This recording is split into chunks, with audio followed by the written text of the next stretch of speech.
Okay. Rajesh Satpathy का चलते हैं और इस वक्त अनुज आईटी को देखिए, हम पंछी उन्मुक्त गगन के पिंजर बंद ना रह पाएंगे, कुछ वही स्थिति है। 200 डिमाग को पार करने के बाद करीब करीब 225 अंक ऊपर। राजेश सतपथी जी, आपका कॉल क्या है? आप भी आईटी में आएंगे या कहीं और जाएंगे? वीरेंद्र जी, आईटी में ही रहूंगा। देखिए, माइंट्री का ही कॉल रहेगा। माइंट्री में यहाँ पे जबरदस्त मोमेंटम आ रहा है। बड़ा ब्रेकआउट मिला था फ्राइडे के सत्र में, उसी को एक कंटिन्यूएशन मिल रहा है।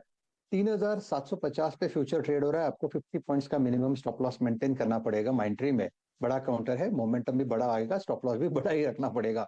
सो it's a buy in Mindtree with stop loss of 3700। इसका जो टारगेट दिखता है मेरे हिसाब से ये रहेगा 3950 से लेके 4000, कम से कम 200 से 250 पॉइंट का मूव मुझे लगता है माइंट्री में ड्यू है। अरे, मैं एक मयूरेश से भी एक सवाल लेना चाहता हूँ एक्चुअली। उनको शुक्रिया बोलें उससे पहले ये देखिए, जो आज हमने सुबह भी चर्चा की थी, एक मैक्रो ट्रेड्स पकड़ना बहुत ज़रूरी होता है मार्केट में। बड़ा ट्रेड जो आपको मैक्रो ट्रेड्स के थ्रू मिलता है। तो जो आईटी वाली ट्रेड जो हमने 2 दिन से जिक्र भी किया, जिसका वो किस लिए किया था, वो इसलिए किया था क्योंकि यूएस में जिस तरीके से इन्फ्लेशन का नंबर नीचे आया, उसके बाद ऑब्वियसली आपको एक बॉन्ड यील्ड में कूल ऑफ दिखा, जिससे एक जो डर था कि वैल्यूएशन में अभी और रीसेट नेगेटिव साइड पे होना है, वो खत्म हुआ है। ये एक रीज़न है जो लोग जानना चाहते हैं कि 2 दिन से हम क्यों आईटी के बारे में बात करें कि, और इसका आपने इम्पैक्ट देखा नैस्डैक पे, और नैस्डैक 2 दिन में 10% भागा है।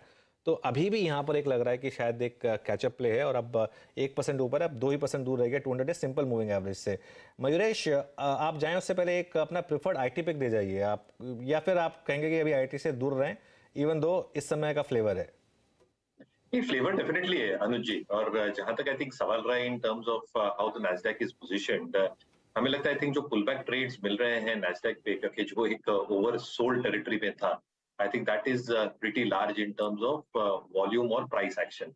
जहां तक इंडियन आईटी का सवाल रहा है, आई थिंक जो एक करेक्शन हुआ था और जो एक स्टैंडर्ड डिविएशन वैल्यूएशंस पे ट्रेड कर रही थी after this correction, I think reasonably price थी। बट कहीं ना कहीं आई थिंक जो एक संकेत मिल रहे हैं मैनेजमेंट कमेंट्रीज से कि क्या वाटर कट्स हो सकते हैं पहले तिमाही नेक्स्ट ईयर की, I think that is something yet to be looked out for. दूसरा, आई थिंक जो रिपोर्ट्स हम पढ़ रहे हैं, I think lot of analysts are now believing कि जो रिसेशन होगा वो एक शायद शैलो रिसेशन हो सकता है in the US market itself, और जितनी आई थिंक ऑर्डर कट्स होगी वो सब्सटेंशियल नहीं होगी। तो मुझे लगता है आई थिंक एक इन्फ्लेक्शन पॉइंट पे है आईटी सेक्टर। आई थिंक जो एक ट्रेड्स मिल रहे हैं, अगर आप ट्रेडिंग के हिसाब से देख रहे हैं, मोमेंटम के हिसाब से, तो definitely I think large name के साथ रह सकते हैं, names like Infosys, TCS.